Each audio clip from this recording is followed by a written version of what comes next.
leva o almoço, não tem onde esquentar, come aquele almoço frio, por isso que tem esse nome, boias frias.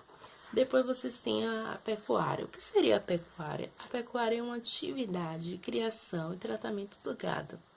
Então, todo trabalho, toda ação relacionada ao tratamento, ao cuidado, ao trabalho com o gado é chamado de pecuária, certo? Depois vocês têm indústria. O que seria uma indústria? A gente já pensa, né? Em fábricas, enfim. A indústria é outro exemplo de atividade econômica, assim como a agricultura, a indústria é. É um conjunto de operações que transformam por meio de equipamento matéria-prima em diversos produtos direcionados ao consumo humano. A matéria-prima, como vocês já estudaram, né? Eu lembro que a gente já estudou desde a primeira unidade matéria-prima, demos exemplo, né, de matéria-prima. Então, é a substância bruta em estado natural utilizado pela indústria, essencial para a fabricação de produtos industrializados. Um exemplo, o algodão é a matéria-prima, que depois vai ser transformado em tecido, né, para fazer roupa, enfim, um exemplo, né. Tipo de indústria. Quais são os tipos de indústria? A indústria pode ser extrativa ou de transformação. O que seria a indústria extrativa? Que é aquela que retira a matéria-prima da natureza, com o mineral, o extrativismo vegetal, o extrativismo mineral e a indústria de transformação. Como o próprio nome diz, transforma a matéria-prima em produtos industrializados, certo? Então, o assunto é bem curtinho, bem pequenininho de geografia. Agora vamos para história. A geografia foi bem curtinho, é história também. Então, vocês em história vão estudar sobre, né? Vai fazer avaliação sobre as regências e as revoltas. Então, as regências. Como começou a regência, né? Você já sabe, Dom Pedro primeiro voltou para Portugal. E quando ele voltou para Portugal, ele precisava o quê?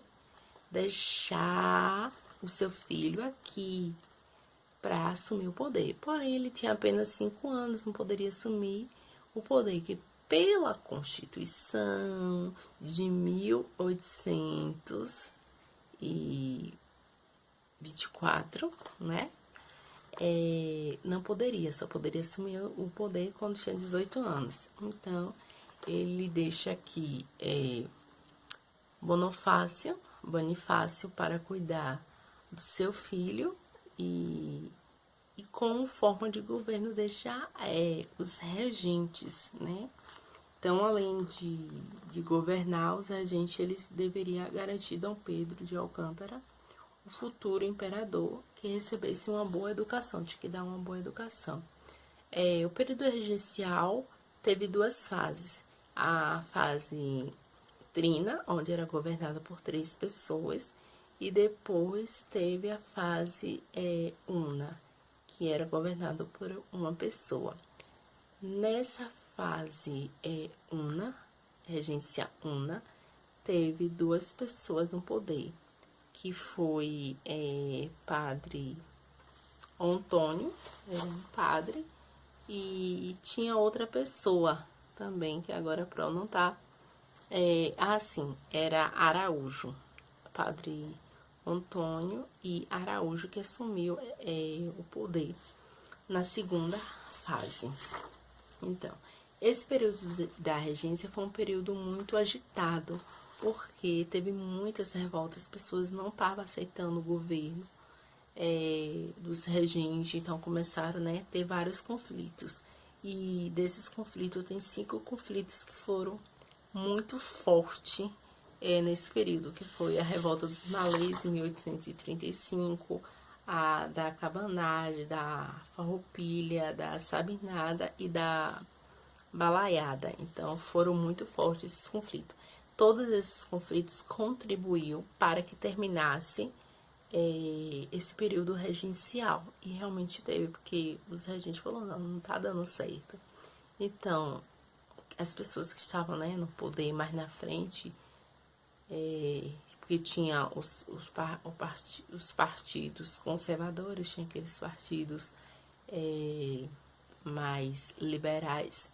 Então, eles fazem uma trama lá para mudar a lei, para mudar a Constituição, para que conseguisse colocar Pedro de Alcântara para assumir o poder menos de 18 anos. E é isso que acontece. Então, vocês vão ter esse assunto sobre o início da regência, como foi que iniciou a regência, como deveria ser a educação de Pedro de Alcântara e esse golpe da maioridade, né? As pessoas, né, não estavam aceitando tudo que estava acontecendo, o governo dos regentes, então eles resolvem terminar com tudo isso, colocando Pedro de Alcântara, que não tinha 18 anos, para assumir o poder.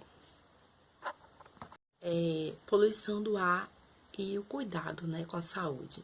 Então, com toda essa indústria, com todas essas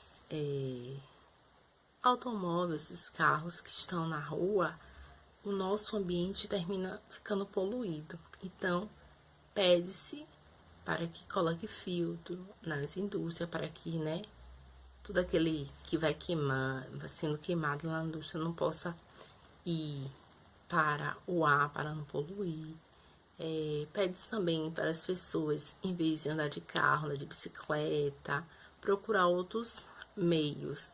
Tudo isso para cuidar do nosso meio ambiente, porque cuidando do nosso meio ambiente, a gente vai cuidar o quê? Da nossa saúde. E a gente vai diminuir o máximo possível de emissão de poluentes atmosféricos. Então, para cuidar da nossa saúde, é preciso a gente cuidar de tudo isso. Então, um olhar bem cuidadoso para o ambiente, para assim a gente cuidar de nós. Alimentação e higiene. Tipos de alimento. Existem vários tipos de alimentos. Origem animal, origem vegetal, origem mineral. Então, quando fala animal, já sabe, né? Vem de animais. De origem vegetal, são plantas, raiz, hortaliça. Tem a origem mineral, que são obtidas de matéria viva, como sal, a água, os nutrientes do nosso corpo. Precisamos consumir diariamente alimentos variados, pois assim ingerimos diversos tipos de substâncias necessárias para o funcionamento do corpo. Então, a gente precisa de nutrientes, de carboidratos, dos lipídios. Os nutrientes vai fornecer o que? Energia para o corpo. Os carboidratos fornecem energia para o organismo. Os lipídios correspondem aos óleos, às gorduras. Eles fornecem a energia para o organismo, ajuda a realizar várias atividades, também faz parte de algumas de suas estruturas. Então, assim, eu não posso comer óleo. Não, a gente precisa de cada coisa um pouquinho para o nosso corpo ter um equilíbrio. Nada de excesso, nada de muito. Então, a gente precisa de algumas coisas. A gente precisa de proteína, vitaminas, sais minerais. Esses sais minerais, a gente através do leite, das verduras, da laranja. As proteínas, a gente precisa comer carne, peixe, frango, feijão, queijo. A gente precisa todas essas proteínas. Depois, a gente também precisa de uma alimentação saudável. Lembra que a mãe de Deus falou da importância da alimentação saudável, de beber água para hidratar o nosso corpo? E importante é o consumo do consciente. Eu como o que é necessário. Eu como quando eu tô com fome, não só quando tô com fome, né? Que às vezes a gente não tá com fome, mas fazer aquele lanchinho, não comer só hambúrguer, não comer só, mas comer uma frutinha, uma maçã, porque a gente precisa desse equilíbrio no nosso corpo. E o consumo consciente. O consumo consciente é ter consciência que eu preciso cuidar da natureza, por exemplo. E fazer compra, não levar saco. Não pegar saco de lá, mas levar o saco da própria casa, parar um pouco para pensar, é necessário eu levar para casa isso? Eu vou usar? Comprar verduras, legumes, verduras, conservar bem os alimentos depois da higienização, principalmente agora com essa pandemia, então tomar todo esse cuidado, então ter esse consumo consciente. Então, assunto de ciência também, a prof fez um resumo bem resumido, mas é mais ou menos isso que vai cair na prova. É importante que vocês estudem. A prof fez esse resumo de tudo isso, porque eu sei que tem muitos alunos que não vão poder assistir a aula online, mas é bem resumido. A Pro quer que vocês estudem, peguem o livro, leiam, vejam a atividade que vocês fizeram, viu? Beijo pra vocês.